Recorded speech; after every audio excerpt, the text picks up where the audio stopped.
Alhamdulillah nahmaduhu wa nasta'inuhu wa nastaghfiruhu wa nu'minu bihi wa natawakkalu alayh wa na'udzu billahi min shururi anfusina wa min sayyiati a'malina man yahdihillahu fala mudilla lahu wa man yudlilhu fala hadiya lahu wa ashhadu an la ilaha illallah wahdahu la sharika lahu wa ashhadu anna Muhammadan abduhu wa rasuluhu amma ba'd. கண்ணியத்திற்குரிய எல்லாம் வல்ல அல்லாஹ் ஜல்ல ஷானஹு தஆலாவின் நல்லடியார்களே, மனக்குழப்பத்திற்கு இஸ்லாம் கூறும் மகத்தான தீர்வு என்ற இந்த தொடரிலே 12ஆம் நாள் நிகழ்ச்சியிலே நாம் எல்லாம் அமர்ந்திருக்கிறோம். பொதுவாக மனக்குழப்பத்திலிருந்து விடுபடுவதற்கு பொதுவான சில அறிவுரைகளை, சில நம்பிக்கைகளை இஸ்லாம் கூறுவது போலவே நாம் எந்தெந்த பிரச்சனைகளிலே மனக்குழப்பத்திற்கு உள்ளாகிறோமோ அந்த பிரச்சனைகளை தனிப்பட்ட முறையிலையும் அணுகி அதன் மூலம் நமக்கு ஏற்படுகிற மனக்குழப்பத்தை மேலும் அழுத்தமாக அது துடைத்து எரிகின்ற விஷயத்தை நம்ம பார்க்கிறோம். அதுல முக்கியமான விஷயமாக நம்ம சந்திக்கிற ஒவ்வொரு பிரச்சனையாக பார்க்கலாம். அதுல முக்கியமான முதல் இடத்தில் இருக்கக்கூடிய ஒரு விஷயம் என்னவாக இருக்கும் என்றால், நம்முடைய குடும்பத்தில் நிகழக்கூடிய மரணம். இது மனிதர்களை ரொம்பவும் பாதிக்கக்கூடியதாக இருக்கிறது. எல்லா மரணங்களும் பாதிக்காது. எப்ப சாவாருன்னு காத்துக்கிட்டு இருக்காங்க பாருங்க, அவரெல்லாம் மரணித்தாருன்னு சொன்னா பெரிய பாதிப்புலாம் இருக்காது. ஜாலியா சந்தோஷமா கூட இருப்பாங்க. பேருக்கு அந்த சோகத்தை காட்டிவிட்டு எல்லாம் அனுபவித்து விட்டு தள்ளாத வயசுல வந்து எப்ப போக போறாரு, போயிட்டாருன்னு கேட்டுட்டு இருப்பாங்க. அந்த மாதிரியான லெவலுக்கு எல்லாம் சில பேர் வருவாங்க. அந்த மாதிரி யாராவது மரணித்து விட்டார்கள் என்று சொன்னால் அது குடும்பத்தில் எந்த விதமான ஒரு பெரிய அதிர்ச்சியையோ ஒரு தாக்கத்தை ஏற்படுத்தாது. அவர் ஏற்கனவே கன்ஃபார்ம் ஆகிவிட்டது, நேரம் தான் ஒன்றும் வரலையே தவிர அவருக்கு இறப்பு உறுதியாகிவிட்டது என்கிற மாதிரியான நிலையில இருந்தால் அது நம்மளை பாதிக்கிறது இல்லை. ஆனா நம்முடைய குழந்தைகள் பெரியவங்க இருக்கும் பொழுது குழந்தைகள் மரணித்து விட்டார்கள் வைங்க, அது பெரிய அளவுல மனிதர்களை பாதிக்கும். அதே மாதிரி கணவன் மனைவி விட்டு மரணித்தான் வைங்க, பெண்களுடைய பாதுகாப்பு அங்க ஒரு கேள்விக்குறியா போற காரணத்தினால அவங்களுக்கு அது பெரிய ஒரு இழப்பாக, கணவன் இறந்தது பெரிய ஒரு இழப்பாக பெண்களுக்கு, அதுவும் ஒரு நடுத்தர வயசுல உள்ள பெண்களுக்கு தான். கலந்து போய் கிளவியான பிறகு அவ்வளவு பாதிப்பு இருக்காது. ஓரளவுக்கு அந்த ஒரு கணவனுடைய துணை வேண்டும், பாதுகாப்பு வேண்டும் என்கிற நிலையில் இருக்கக்கூடிய பெண்களாக இருந்தால் அவங்களுக்கு கணவருடைய ஒரு இழப்பு பாதிப்பை ஏற்படுத்தும்.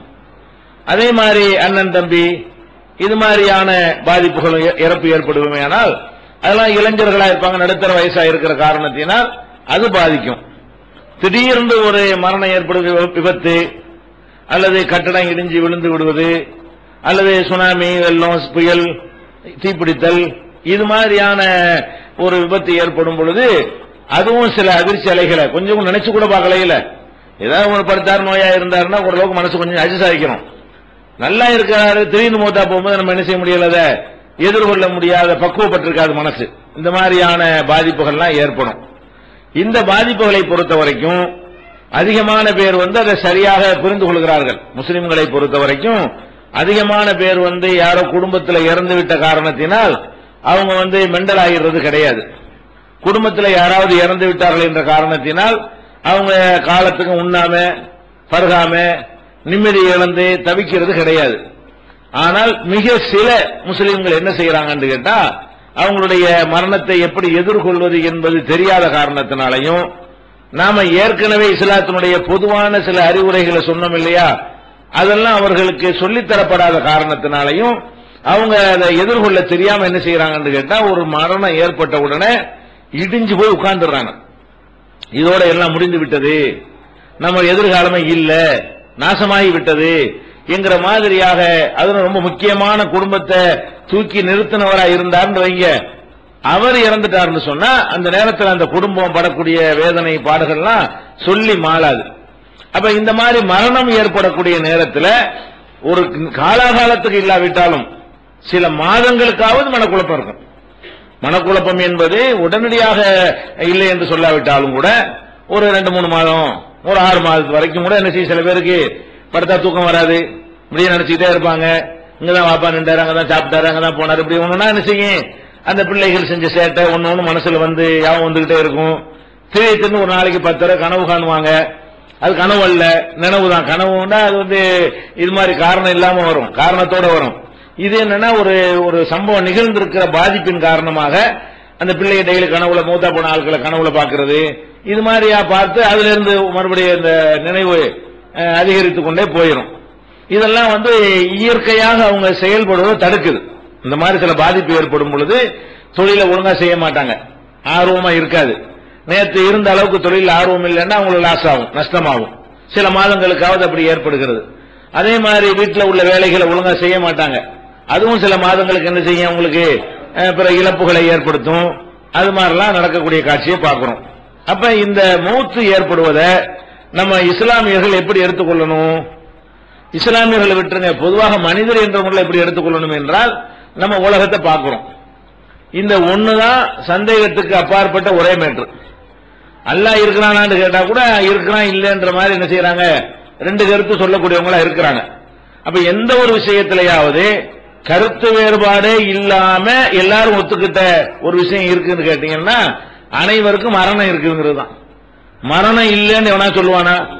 மரணத்தை வெல்ல முடியாது, மரணத்தை சந்திச்சு தான் தீர வேண்டும் என்பதுதான் படிச்சவன் படிக்காதவன் விஞ்ஞானி ஆம்பளை பொம்பளை அனைவரும் ஏகமனதாக, எல்லா மதத்துக்காரர்களும் ஏகமனதாக ஒத்துக்கொண்ட ஒரு விஷயம் என்னன்னு கேட்டா மரணம் வரும் என்பதுதான்.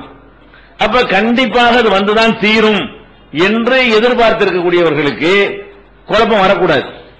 எதிர்பாராம உங்களை தாக்குனா தானே அது வந்து அதிர்ச்சி ஏற்படுத்தானே. மரணம் தான் எல்லாருக்கும் வரத்தானே செய்கிறது. அப்ப மரணம் வந்து எல்லாரும் எப்படி எப்படி ஆட்டம் போட்டவர்கள் இன்னைக்கு காணாம இப்படி கண்ணை முடித்து கற்பனை பண்ணி பாத்தீங்கன்னு சொன்னா யார் யாரெல்லாம் நம்மளை விட்டு போயிட்டான்னு நினைச்சு பாருங்க. இவன்லாம் போயிட்டான், என்ன ஆட்டம் போட்டான் இருக்கும்போது, அந்த மாதிரி நினைக்கக்கூடியவர்கள் எல்லாம் ஊரே கட்டி ஆண்டான் அப்படி சொல்லக்கூடியவர்கள்லாம் நம்மை விட்டு போய்விட்ட காட்சியை பார்க்கிறோம். அப்ப இத வந்து பேசிக்கான ஒரு விஷயம், மரணம் எல்லாருக்கும் தானே வரப்போகுது, எல்லாருக்கும் வரக்கூடியது. சரி, எல்லாருக்கும் வரக்கூடிய மரணம் கூட இது வந்து ஒரு நேரத்தை நிர்ணயிச்சா வருது. ஒவ்வொரு மனுஷனும் 63வது வயசில் சாவுவான் அப்படியா இருக்குது? அப்படி ஏதாவது கணக்கு இருக்குதா? நேரம் நிர்ணயிச்சு வந்தா எல்லாத்துக்கும் 63, எனக்கு மட்டும் 23 கேட்கலாம். அப்படி யாருக்கும் நிர்ணயம் கிடையாது. இதுக்கு ஒரு நிர்ணயத்தால வச்சிருக்கானான்னு கேட்டா பிறந்த அன்னையில இருந்து ஆரம்பிச்சு 95 110 வரைக்கும் எல்லாம் நினைஞ்சிருக்கான், அந்த டயத்தை போட்டு வச்சிருக்கான். 1 வயசுலயும் போவாங்க, 2 வயசுலயும் போவாங்க, 3 வயசுலயும் போவாங்க. எந்த மாதிரியான ஒரு நேரத்திலையும் அது மரணம் வரும். மரணம் கண்டிப்பா எல்லாருக்கும் வரும் என்பது விளங்கிக் கொள்ளணும். இப்ப நம்ம குடும்பத்தில் ஏதாவது மரணம் ஏற்படுமையானால் இது வந்து நம்ம எதிர்பார்த்த ஒன்றாகத்தானே இருக்க வேண்டும். ஒவ்வொரு நாளும் படுக்கைக்கு செல்லக்கூடிய நேரத்தில் நமக்கு மரணம் நம்ம காத்திருக்கிறது, விடிஞ்சு எந்திரிக்கிறது நமக்கு டவுட்டு அப்படிங்கிற ஒரு எண்ணத்தை நம்ம உள்ளத்துல வைத்துக் கொண்டிருந்தோமே ஆனால் நமக்கு ஒரு மரணம் யாருக்காவது ஏற்பட்ட நமக்கு குழப்பம் வருமா? எதிர்பார்த்தது தானே, எப்ப வேண்டாலும் வந்துருமா இல்லையா? அப்ப அந்த மாதிரி எப்ப வேண்டாலும் வந்து விடலாம் என்ற ஒரு அடிப்படை பாடத்தை வந்து இஸ்லாம் நமக்கு சொல்லி தந்திருக்கிறது.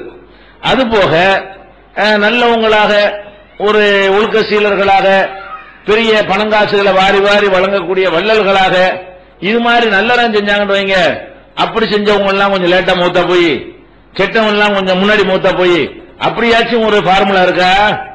அப்படியும் கிடையாது. நல்லவனும் சீக்கிரம் போறான், கெட்டவனும் சீக்கிரம் போறான். நல்லவனு 100 வருஷம் தாண்டி இருக்கிறான், கெட்டவன்ல 100 வருஷம் தாண்டி இருக்கிறான்.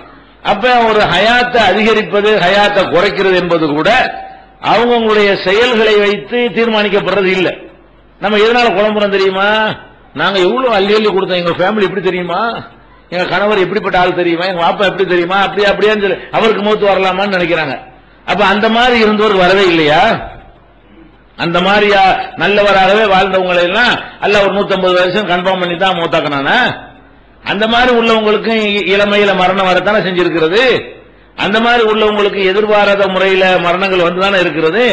அப்ப நம்ம என்ன பேசிக்கா விளங்கிக் கொள்வோம்னா, மரணங்கிறது வந்து ஒரு முஸ்லிமை பொறுத்த வரைக்கும் அவன் என்னைக்கு விவரத்தை அறிந்து கொள்கிறானோ அன்னைக்கு அவன் கற்றுக்கொள்ள வேண்டிய பாடம் என்ன? இப்ப வேண்டாலும் மரணம் வந்து விடலாம். இப்ப நம்ம உட்கார்ந்து இருக்கிற இந்த இடத்திலே நமக்கு மரணம் வராது என்று சொல்ல முடியுமா?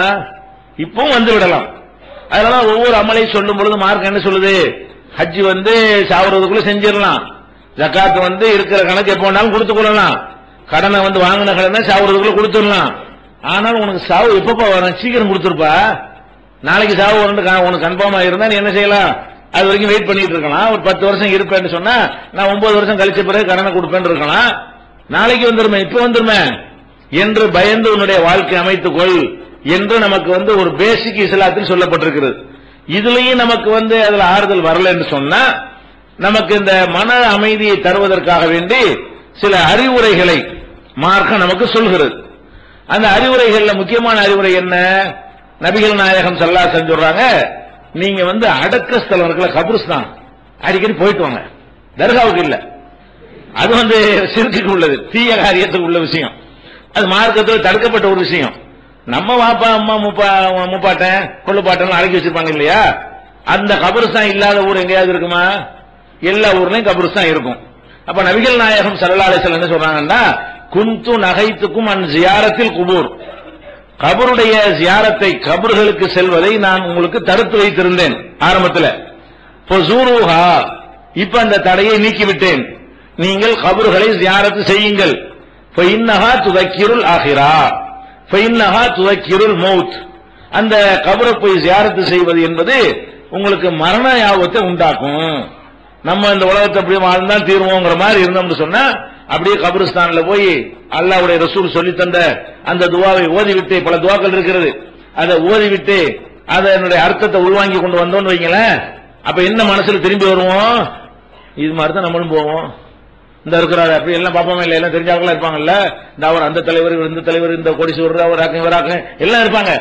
எல்லாரையும் பார்த்து அப்படி சொல்ற அந்த வார்த்தையில எப்படி வருது? எப்படி வருது?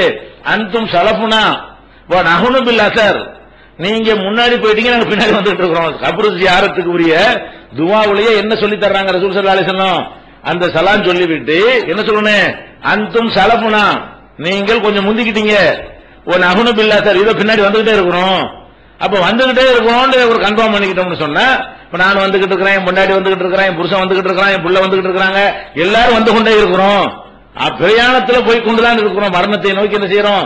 பயணத்துல தான் இருக்கிறோம் என்ற ஒரு எண்ணம் நம்முடைய உள்ளத்தில் வந்து விடுமையானால் எதிர்பாராத மேற்ற கிடையாது. எதிர்பாராம நடந்த அதிர்ச்சி எப்பவுமே முஸ்லிமுக்கு இது எதிர்பாராத கிடையாது. முஸ்லிம் அல்லாதவனுக்கு தான் என்ன செய்யறது? 1000 வருஷம் வாழ்வது போல கற்பனை கோட்டையை கட்டுகிறான். ஒரு முஸ்லிமை பொறுத்த வரைக்கும் மௌத்து எதிர்பாராதது கிடையாது. இந்த நிமிஷமும் நான் மௌத்தை எதிர்பார்த்தவனாகத்தான் இருக்க வேண்டும்.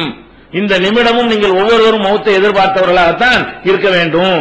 அப்ப எல்லாருமே இப்பவா அப்பவாண்டு மௌத்தை எதிர்பார்த்து காத்திருக்கும் பொழுது எதிர்பார்த்தது நடந்துச்சு என்று வந்தால் யாரும் குழம்ப மாட்டான். தெரிஞ்சுக்கிறங்க, அதிர்ச்சி எதனால வருது? ஏன் அந்த தள்ளாத வயசு கிழவன் செத்தா உங்களுக்கு வரல? நான் சொன்னா இல்லையா, தள்ளாத வயசு கிழவன் செத்து போன பிறகு ஏன் உங்களுக்கு துடிக்க மாட்டேங்குது? அது எதிர்பார்த்து, அதைத்தான் எதிர்பார்த்திருக்கீங்க. அது மாதிரி இதையும் எதிர்பார்க்கணும். அதை எதிர்பார்த்தீங்கல்ல, அது மட்டும் தான் கன்ஃபார்மா? இது கன்ஃபார்ம் இல்லையா? நான் மௌத்தா போறது கன்ஃபார்ம் இல்லையா? நீங்க எல்லாம் மௌத்தா போறது கன்ஃபார்ம் இல்லையா? உங்களுடைய இளம் வயசு உறவினர்கள், சொந்த பந்தங்கள்லாம் இப்பவே மௌத்தா போறது உறுதி கிடையாதா? அது எதிர்பார்க்க மாட்டீங்களா? எழுதி தந்துடுறான்ல, உங்க புள்ள 150 தான், உங்க புருஷன் 100 தான், அல்ல உங்க பொண்டாட்டி 75 தான், ஏதாவது எழுதி தந்திருக்கானல்ல? ஒண்ணும் கிடையாது. அப்ப எல்லாமே எதிர்பார்த்துட்டு தானே இருக்கிறோம். அப்படி ஆகிக்கிட்டு தானே இருக்கு உலகத்துல. மரணம் ஏதோ 1 2 அரிதாகத்தான் இப்படி நடக்கிறதா? எல்லா ரேஞ்சிலையும் மௌத்து வந்துகிட்டே இருக்கிறது. எல்லா ரேஞ்சிலையும் என்ன செய்யறது? எல்லா வயசுலையும் மரணம் வந்து கொண்டேதான் இருக்கிறது. அப்ப இந்த ஒரு பேசிக்கை நம்ம எதிர்பார்த்த ஒன்றுதான் நடந்திருக்கிறது. இதை நம்ம விளங்கிக் கொள்வதற்கிறத கபரு ஜியாரத்தை அதிகப்படுத்தணும்.